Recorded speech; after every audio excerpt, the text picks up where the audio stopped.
The axe of the Conqueror is generally considered to be a very underwhelming weapon, and for the longest time I agreed with that. I mean, it's extremely slow, does pitiful damage for endgame, and its warp strike is mostly good for just killing yourself. It's one of those weapons that everybody has for the stat boost, but nobody ever uses. But actually, the Axe of the Conqueror isn't a bad weapon at all. The thing that's great about it is that it has a fantastic stagger and vulnerability modifier. And yeah, I know, this isn't anything new or revolutionary. I mean, if you look at the official guide or just ask anybody on the internet, they'll say that that is the special trait of this weapon. However, you all, or at least I, have greatly underestimated how good the vulnerability and stagger modifiers on this thing are. I mean, just look at the footage that's playing. It staggers and interrupts almost every non-boss enemy with just a single attack and puts them to a vulnerability state with 5 or less wings, usually just 1 or 2. That takes like 5 seconds and then you can just wail on them with your zwills or something for bonus damage without any worry of retaliation. Or if your party members are well equipped and have some deathblow perks, they can actually put out some serious damage while you just knock everything down. And I'm not kidding here, just pay attention sometimes to the damage the bros can do. Deathblows are no joke.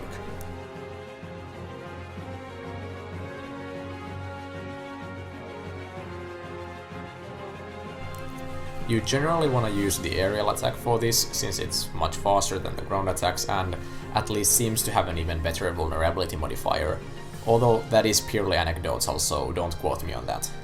The ground combo starter is fine as well due to having pretty good range, but the aerial attack is really where it's at. But there is something you should know about this attack. It has zero tracking, like literally none. Locking on doesn't do anything at all. You have to manually aim it, and that can sometimes be a problem when you're fighting smaller enemies. However, this is also sometimes a good thing because you don't have to worry about accidentally locking onto some random part of a big monster which causes you to with your attacks. Also, this whole playstyle just does not work if you're level 1 or fighting enemies that are significantly higher level, because for some reason the stagger system in this game is level based. I don't know why, don't shoot the messenger, but that's just how it works. This weapon is still just total garbage on low level runs.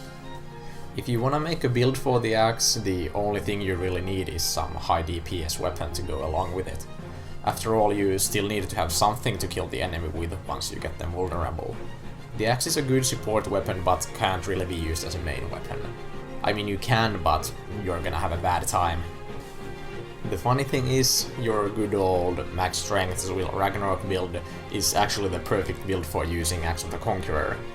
Everyone and their mother is just running around with this build without realizing that one of the quote-unquote stat sticks would actually make their build even stronger if they just decided to use it. Not that that build needs to be any stronger, but I digress. It's there, you might as well use it.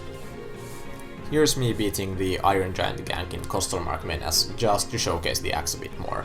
In the meantime, I'll give a small channel update. So you might have noticed that I once again haven't uploaded anything in a while. At this point you really shouldn't be expecting consistent content from me, but let me explain what's going on. I've got a job, and as a result I have significantly less time at my hands to play games and make videos. Furthermore, I don't actually own the editing software I use to make these. I've been using my university's computers, but the uni is only open during the day and, well, during the day I'm at work. As a result, I can only really use crappy free software like Share Factory for the time being. I have several bigger projects that I really want to use better software for, and even though I have the scripts done, the editing process has slowed down significantly. All of them are still coming out eventually, nothing has been cancelled, and I can still work on them during some days off, but in general don't expect many bigger, super in-depth videos for the next few months.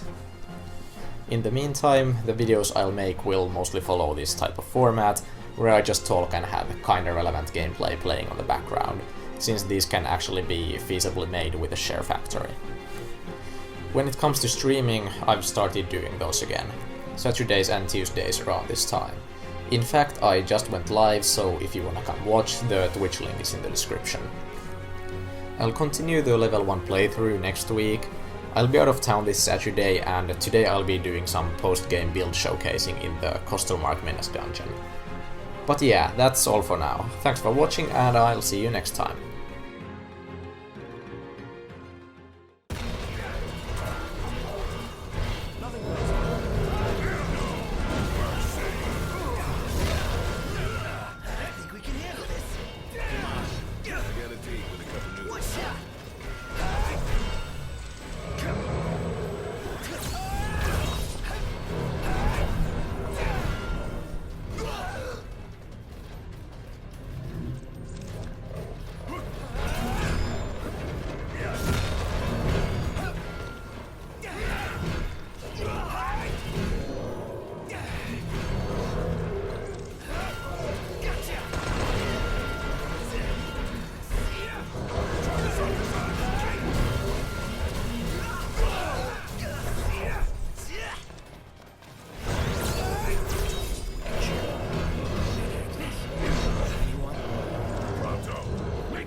Dying of thirst here. I'm starving to death. And yet we're all very much alive.